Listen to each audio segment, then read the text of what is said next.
Hello, my name is Miranda Mem Sawyer. I am the Art and Exhibits Coordinator for the Spartanburg County Public Libraries. Welcome to the 13th Annual Collegiate Invitational Art Exhibition Awards presentation. This exhibition and event would not be possible without the support of library staff, faculty, and artists. Before I begin with the awards, I'd like to tell you about the current exhibition in the Crutchfield Galleries at the headquarters library. This exhibition is titled Common Ground by Catherine Rumminger. In describing this body of work, Rumminger said, Common Ground is a collection of handmade steel and mixed media artwork depicting familiar imagery in uncanny ways.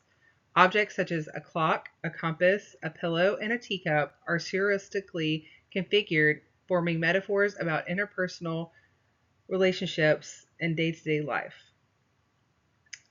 The reflective surfaces are a visual invitation for you to see yourself and your own circumstances within the objects I have created. Through Common Ground, I seek to better understand myself and relate to others. Through common objects, I seek common ground. This exhibition will be on display until June 18th. I would like to thank this year's juror, Kelly King, for completing the difficult task of choosing award winners from such a strong body of work. Kelly King holds a BFA and an MFA from the University of Georgia.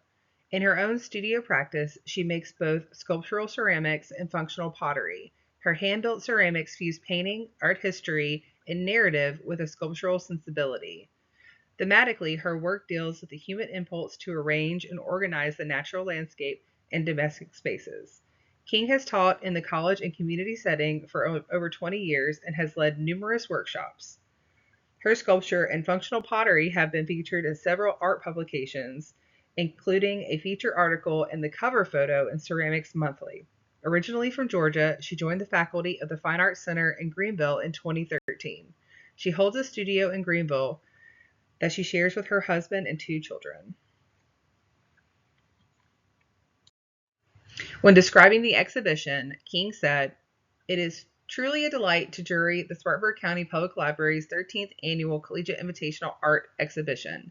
It is clear to me that our regional colleges and universities are providing quality art education and their students are engaging in diverse and contemporary art practices.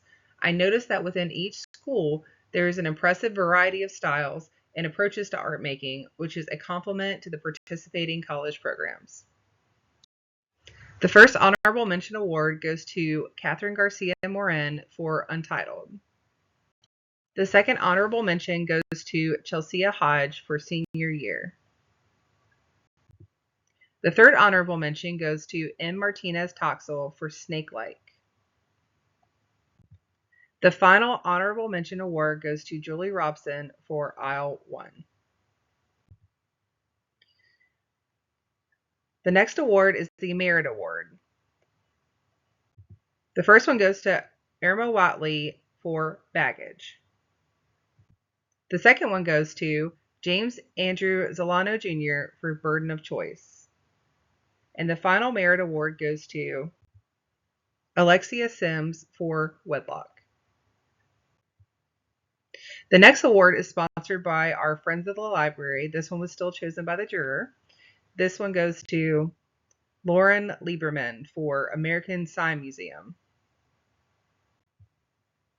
The next award is our Kitty Black Perkins Award, and this one was chosen by Kitty herself. Kitty Black Perkins was a designer hired by Mattel in 1976, making her their first black designer and the designer who would ultimately help create the first Black Barbie. In her interview, she was asked to take home a doll, dress it, and bring flat patterns and sewn garments. She returned with not one, but 6 designs. That was the start of her 28-year career at Mattel. In 1980, Black Barbie was born, and Kitty was behind that design. Kitty chose Jeannie Bonner's This Way. Our next award is the Librarians Award. This one was chosen by our current county librarian, R. Todd Stevens. He chose Makia Kennedy's Rocco 2.0. The next award is the Purchase Award. This was also chosen by our county librarian, R. Todd Stevens. This artwork will go into the Spartanburg County Public Library's permanent art collection. And this goes to Amanda Towery for Still Standing. This next award was chosen by our juror, and this award goes to one faculty member every year. And this year she chose Jessica Swanks Hyde. On to our third place award. This year's third place award goes to Carmen Boucher for Cold Turkey. The juror wrote, the show's top awards went to three artists with vastly different approaches to materials that are equally intriguing.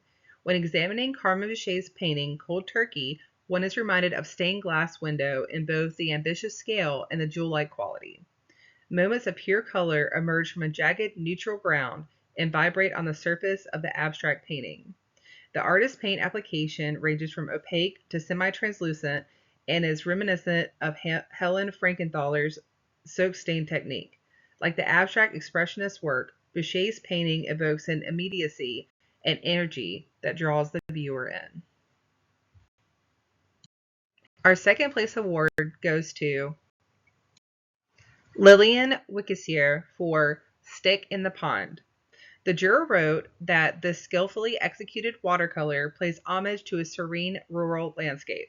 The artist achieves remarkable realism while still utilizing the transparency of the medium to create soft, luminous water and foliage that is combined with areas of more dense, opaque shadows and mark making. The result of these efforts is a sense of place that is both descriptive and emotive. Our first place award goes to Samuel Treharne's TBD. The juror wrote, Treharne's painting is quite ambitious in both scale and its inventive use of materials. Using a large piece of metal as canvas, the artist depicts birds in several forms of stages of life, from embryo to fully soaring adulthood to bones. The imagery is layered atop one another and delineated by black gestural lines that vary from jagged to delicate. The artist uses spray paint in areas to create a soft, opaque layer, allowing the broken eggs to hover on the surface of the painting. A grand, eagle-like bird emerges from the background, with wings spread for flight. However, broken yolks, chain, and a skeletal structure implies an inevitable fate for birds. Delicate hatching marks articulate the broken eggs and the facial features of the birds, making each image seem both individual and worthy of empathy. In her final comments, our juror, Kelly King, said, it was an honor to be asked to jury this exhibition. I want to congratulate all the art students who participated in this exhibition and encourage everyone to continue seeking opportunities to show their artwork. Putting our work out there creates an opportunity for conversations with other artists.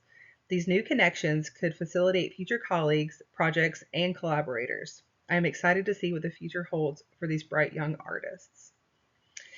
Once again, we want to thank Kelly King, our juror. I think she did a great job. This was a very strong show. I'm always excited to see what y'all bring to this show every year. It is my favorite one that I do. This is the 13th year, and I am just so grateful that I've had the opportunity to not only host all of the artworks, but to continue the conversations and the relationships with all of these schools and faculty.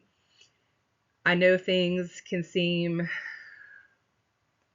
kind of rough these days, but being able to rely on this and seeing the creativity and having the hope and the ambition that comes from all these students is really something that helps me, and I hope helps our patrons and other people that are able to see these works in the library as they're hanging. So thank you all very much, and I truly hope to see everyone next year.